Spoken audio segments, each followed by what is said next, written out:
And now, all the way from America, it's time for the Tea Party Power Hour with everyone's favourite Yank, Mark Gillar.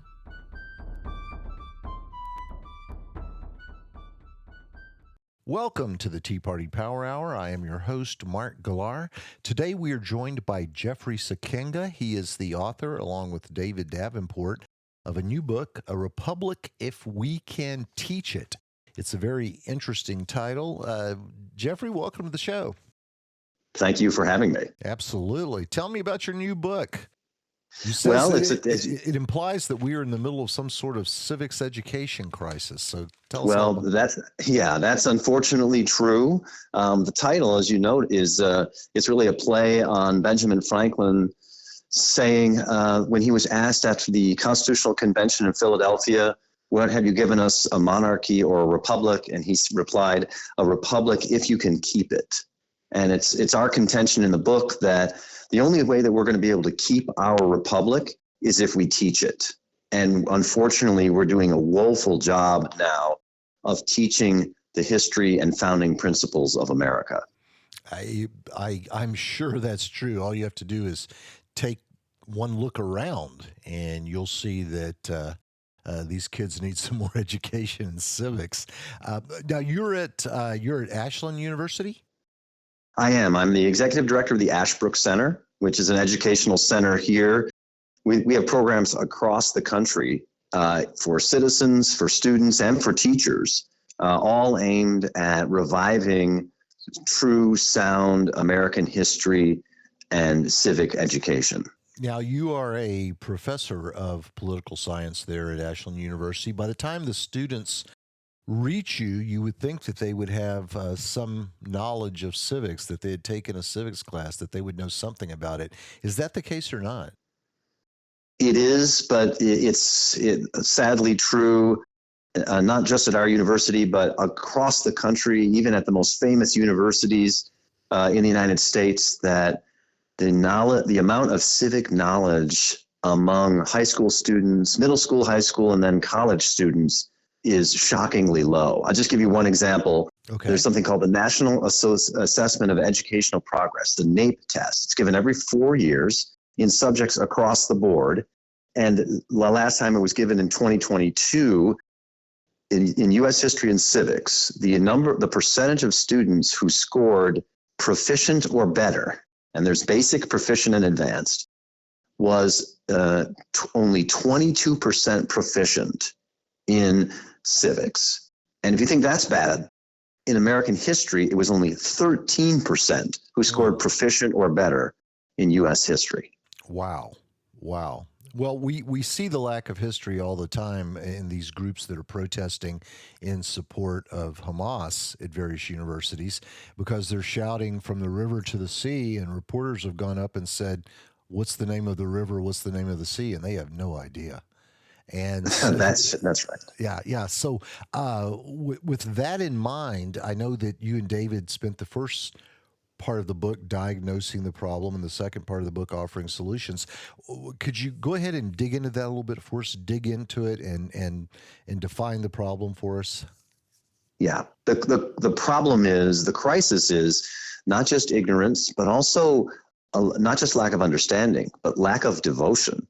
A Gallup poll last year asked folks, are you extremely proud, or on the way down of America? Only 25% of young people said they were extremely proud to be an American. And that is the biggest gap. And it's 65 and older was 75%. It's the biggest gap ever recorded in the Gallup poll that's been asking this questions for years. So it's clearly we have a problem. We have young people who don't know enough about the American Republic, and they don't have the attachment to it that they need to have. And I think those two things correspond with each other. The less you know about America, the less reason you have to love it. And unfortunately, the other part of the crisis is what they're not learning. The other problem is what they are learning is often biased against our history and founding principles. So they pretty much think that the history of America is a history of oppression, that we're divided among or between the oppressors and the oppressed. That's right. It's not this for them. It's not the story of hope. It's the story of injustice. It's not the story of freedom, as you say. It's the story of oppression. And when you're taught those things, you come to believe that America is ugly, and it's impossible to love something that's ugly. And so we have a real crisis in what President Reagan said in his farewell address: informed patriotism. He said we have to have informed patriots because this country is not built on government. It's built on the people. And if the people are not informed patriots, the republic can't continue. So that's the first half of our book. We diagnose the crisis. And then the second half, we say, okay, what do we do about it? Because the good news is all is not lost. You might look around at the situation, and it's easy to say your children, grandchildren, the young people you see around you who think that George Washington was nothing but an old, white, dead racist, and that's their view of him, you might give up hope. But there are solutions that are out there now that we can implement across the country to revive our true understanding of America. Well, the focus is really strange because when we had the incident with the Francis Scott Key Bridge, all anyone wanted to talk about was the fact that the namesake of the bridge owned slaves. I was just like, there are 6 dead people in the water, and all they want to talk about is, we're gonna have to change the name of that bridge. So the focus is really strange at this point. Yeah, very warped, strange, as you say, and unfortunately, historically inaccurate, historically only partial and incomplete. And again, that gives a very distorted view to young people of the country's heroes, of the country's history, of the country's founding principles. So in the second half of the book, we say, what can we do about it? We've got to do something. And what we call for is really 2 things. If we've done less history and civics over the last 50 years, which is true, and we've done worse history and civics, we think the answer is do more and better history and civics. It seems like there would be a lot of room in the curriculums to put something like that in there. I mean, there are literally universities in America where you can take a course on the television show Green Acres.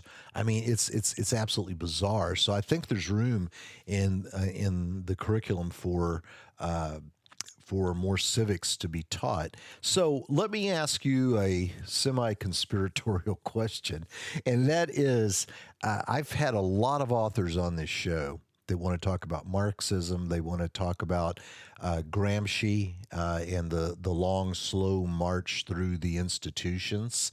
Is this just something that happened, or do you think that there's some political cause behind it? And part of the long, slow march through the institutions, including getting rid of civics classes because they didn't want the kids to have this knowledge? Yeah, it's both. In the book, we document the fact that partly it's good intentions, misplaced but good intentions, increased emphasis on STEM education, science, technology, engineering, and math. And look, there's only so much time in the day in a classroom and in a curriculum. And if you're teaching more of one thing, some other things might lose out. And so what we've seen over time is the emphasis on STEM has crowded out to some degree history and government. Also, I would say federal government mandates like No Child Left Behind, the law, which gave so much emphasis and such high profile and pressure on reading and math. Of course, it's good to have reading and math, Sure. But when you test reading and math and you tie federal dollars to those scores, that's what schools are going to teach. And if there's nothing tied to history and government, that's what they're not going to teach. I understand. So I don't think there was any conspiracy for those folks to do away with. It was an unintended consequence of federal legislation and other efforts. But I do think there is the other side of it, which is there is a very concerted effort, places like and things like the 1619 Project, which a lot of your listeners, I'm sure, have heard about. Oh, yeah. To deliberately, openly, explicitly reframe American history around the story of oppression. And we document that effort in our book in a chapter. And then another chapter is devoted to something called Action Civics, which some of your listeners may have heard about. but it's a deliberate movement to replace learning the fundamental history and principles of America with going out and doing things like protesting and having that count as civics. And those are deliberate efforts to have kids not do things like study and read the U.S. Constitution. So I think it's both well-intentioned but unintended, and then I think there is some real intent to replace traditional history and civics. I had a lawyer come on the show once, and he said you'd be surprised how many lawyers have never read the Constitution. It's shocking. Yeah. Unfortunately, it turns out there are federal judges who haven't read it either. Well, that's becoming more and more apparent. So let's talk about solutions. A lot of times authors will come on the show and they'll do a great job of spelling out the problem. But then whenever you ask them what's the solution in all of this, some of them will jokingly say, buy my book, or or some of them will just say, vote. Well, okay. I'm pretty sure my listeners vote. So give us some specifics. Let's say you're Mr. and Mrs. Public listening out there right now, and you're hearing this and you're showing, this is very upsetting. We took civics class. We understood, the kids today need this. So what can the average person sitting at home who's been convinced by you that this lack of civics education is a problem, what can they do about it? Yeah, that's a great question. I mean, we wanted our book to be practical for those folks, for decision makers at all levels, starting in the family all the way up to government. And in fact, it's called A Republic If We Can Teach It, Fixing America's Civic Education Crisis. So we really wanted to be practical and give some real concrete recommendations about how to fix it. The broad category is, we can fix it by doing more history and civics and better history and civics. So on the more side, it starts in the family. Absolutely, which is what President Reagan said. Parents are the first educators of their kids. They need to tell the story of America. And there's so many good books out there, starting with a very young age, by folks like Bill Bennett, for example, who was Reagan's Secretary of Education. Terrific stories about American history and virtue for kids as young as 3, 4, 5 years old. Parents should be reading those kind of stories to their kids. In elementary school, and we really, what we call a layer cake approach.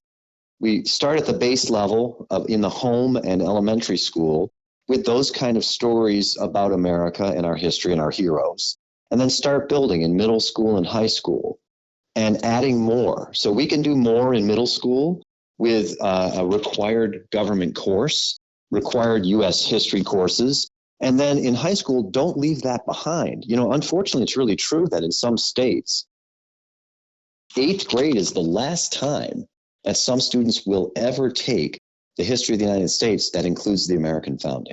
Wow. Which is pretty shocking when you think they're going to graduate and pretty soon be voters.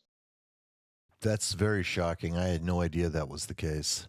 Yeah. In fact, only 25 states require American history, that to include the American founding before a student graduates. It means half the states in the United States do not require that. Wow.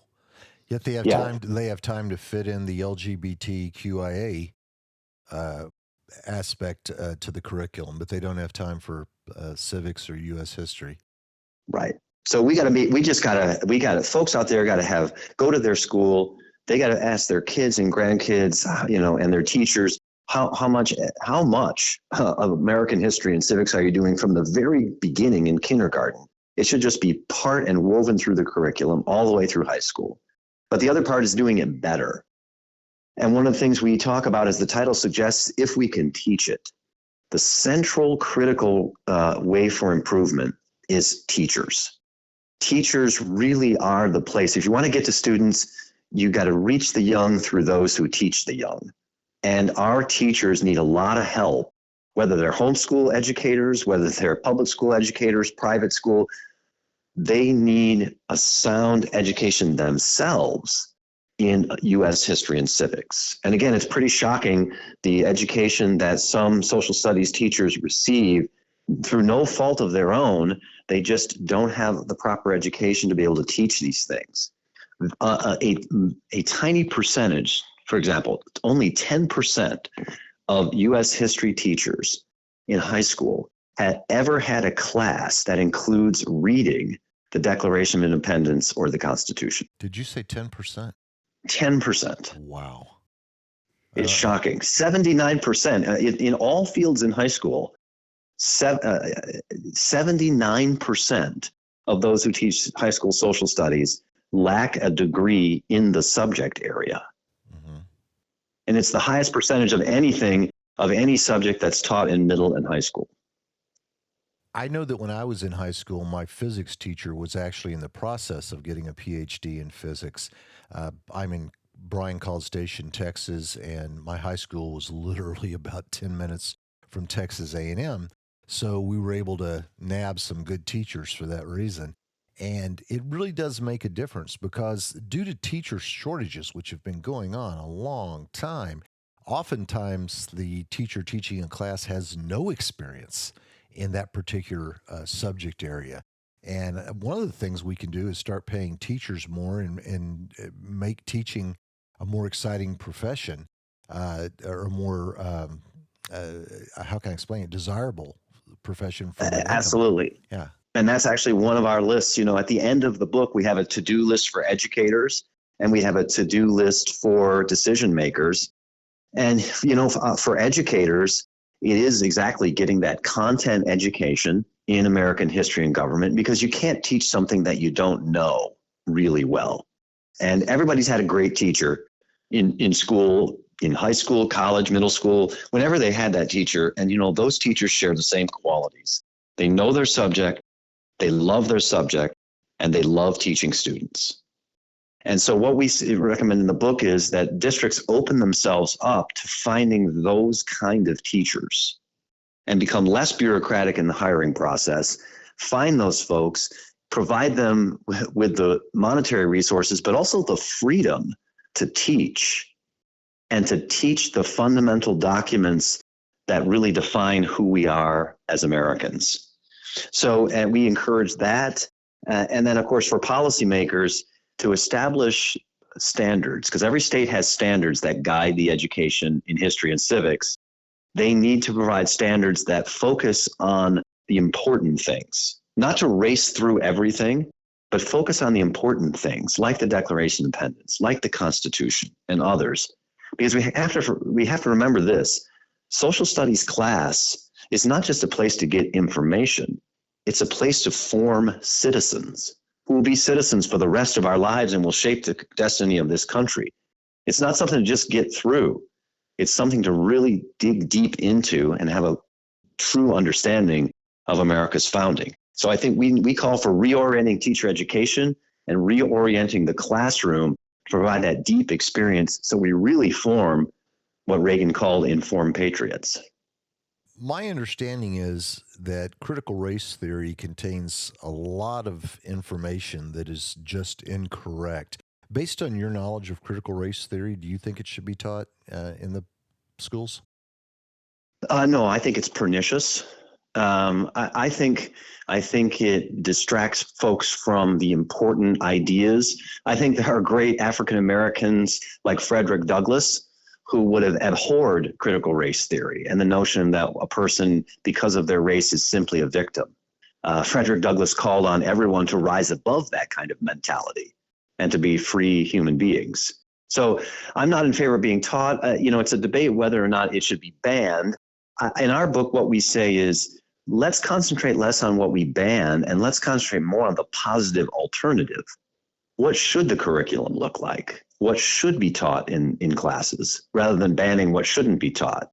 And I do think it's really important that any history and civics curriculum have two basic principles in mind. Mm-hmm. One is that, as Thomas Jefferson said, the human mind is free. So it should be education, not indoctrination. Kids should read these great works and discuss them and think about them and maybe debate them even. There's nothing wrong with that. The Anti-Federalists and Federalists had great debates over our Constitution. It's an old, great American tradition to have debate. So I think we should embrace that principle. But I also think the other principle is that America is free, that we're a country that was founded on principles of freedom, and that our history really is the struggle to live up to those principles. And that should guide the selection of documents that kids read, the selection of discussions that they have. But within that framework, teachers really have to have the freedom to be able to lead their classes and, like I said, dig deep into these ideas so that we end up with informed citizens who really will understand the principles that should be guiding them as citizens, including how they vote. When I was in high school, we did a little thing called the Civil War trial, and it took a lot of preparation outside of class. We spent, I don't know how many days and evenings at the Texas A&M Library, which was nearby, and I feel like I learned so much from that. Yet one of the criticisms I hear of American history classes now is that they don't spend enough time talking about slavery. They don't spend enough time talking about the Civil War. They just kind of gloss over it. So they say there's a need. Some people say that's why we need critical race theory. Do you agree with the criticism that traditional American history classes could spend a little more time on slavery and the Civil War?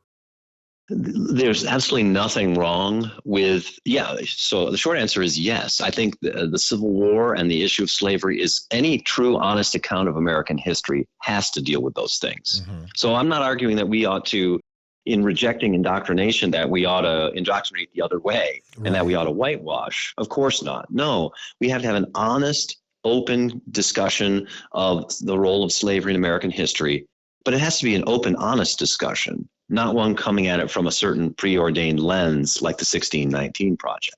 Right.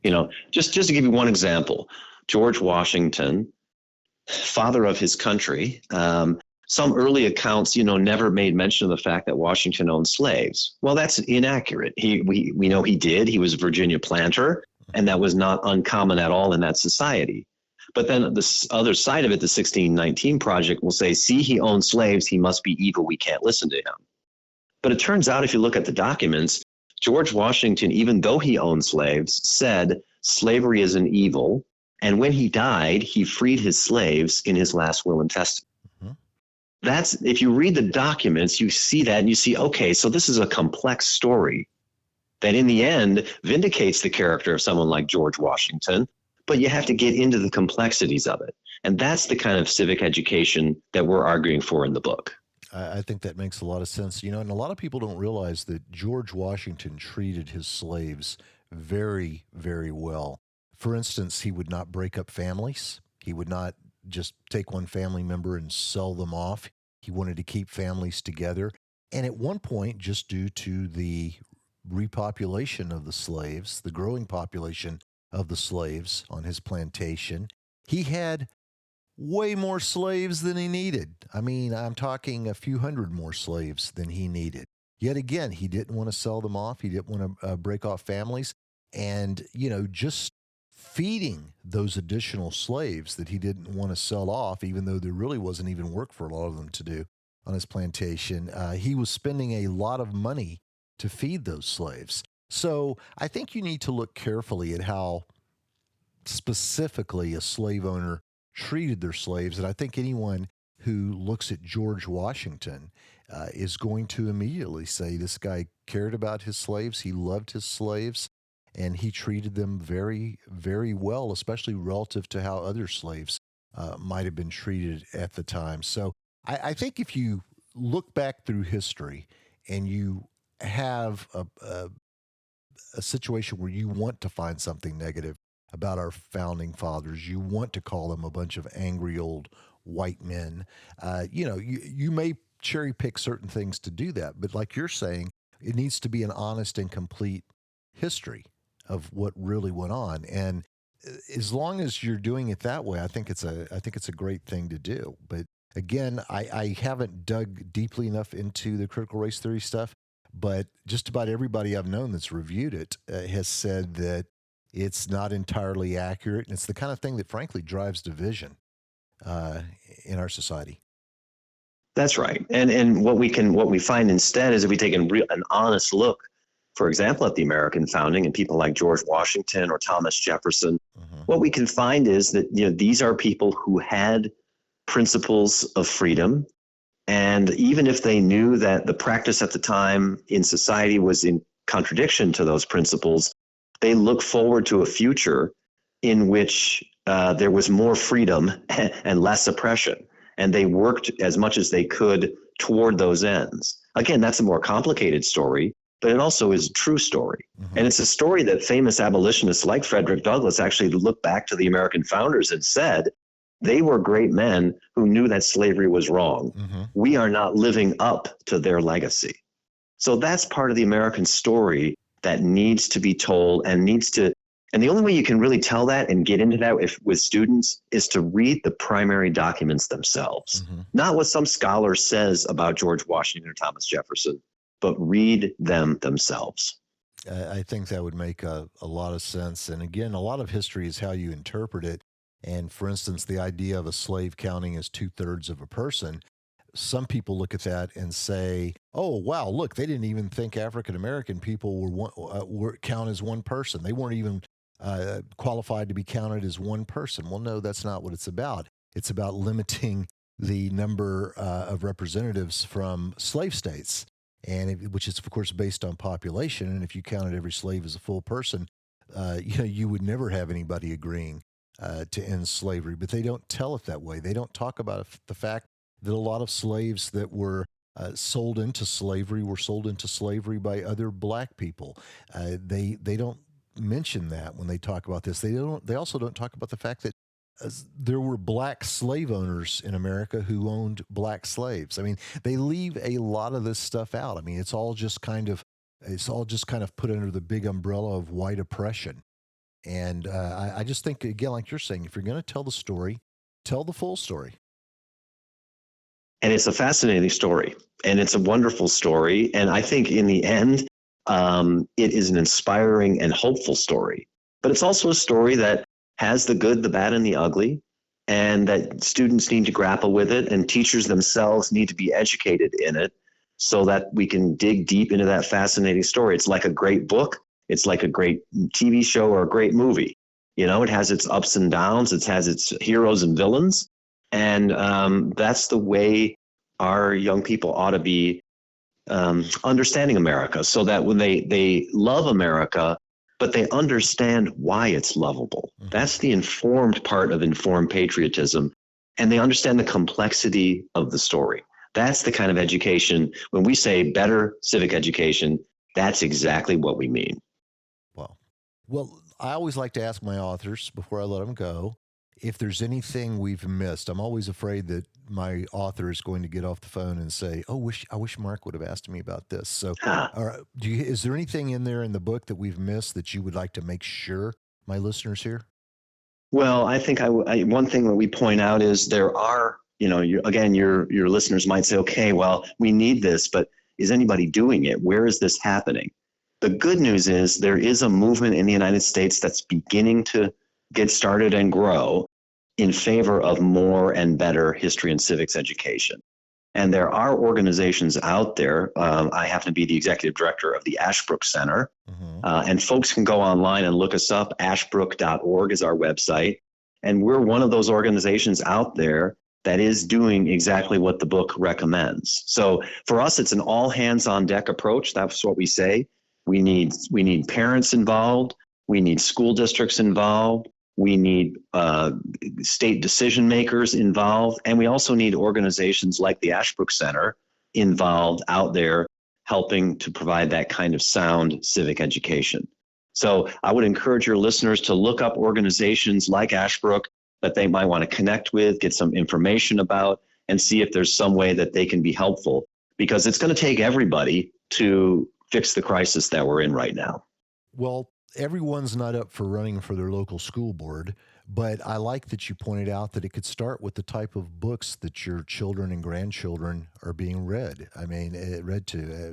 It's one of those things where you don't have to tackle it all by yourself. You don't have to become the president of your local school board. You don't have to spend 99.9% of your time engaging in activism. If we all just do a little bit, if we all just do something, perhaps we can change this, because right now the situation, I think, as you pointed out well in the book, it's just not acceptable.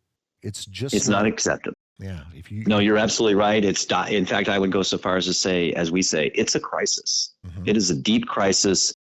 The success of America, our experiment in self-government, depends on citizens who understand the principles of self-government, have the habits of self-government, and who pass those on to the next generation.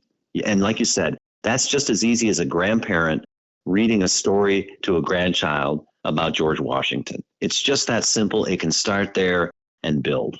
Now, is that something the Ashbrook Institute could help somebody with if they said, hey, I have kids, I have grandkids, I'm wondering what types of books I should be reading them at this particular age? Is that something they could help them with? Absolutely. If they go to our website, ashbrook.org, they'll find resources there. They'll find links to lots of resources, and they can just send me a note, and I'd be happy to direct them to the right places. We have the nation's largest collection of online documents in American history and government that we provide to teachers and to parents and to students for free. They're all available. If they just go to ashbrook.org, that's the great first step, and we'll go from there. But we want to provide those resources because that's a really important part of solving this crisis. Well, maybe we can have you back sometime and we can just focus specifically on the Ashbrook Center. Would love to come back. We're doing great work. We've been doing it since 1983 when we were founded by President Ronald Reagan. Oh, wow. So we've been 40 years in the freedom business, and we love to get our message out. I like the way you put that. Once again, the name of the book is A Republic If We Can Teach It by Jeffrey Sikkenga and David Davenport. Available, I'm assuming, wherever good books are sold? That's right. Excellent. Jeffrey, thank you so much for being here today, and I look forward to having you back soon. Thank you again. All right. Have a great day. Thanks. You've been listening to the Tea Party Power Hour with Mark Gillar.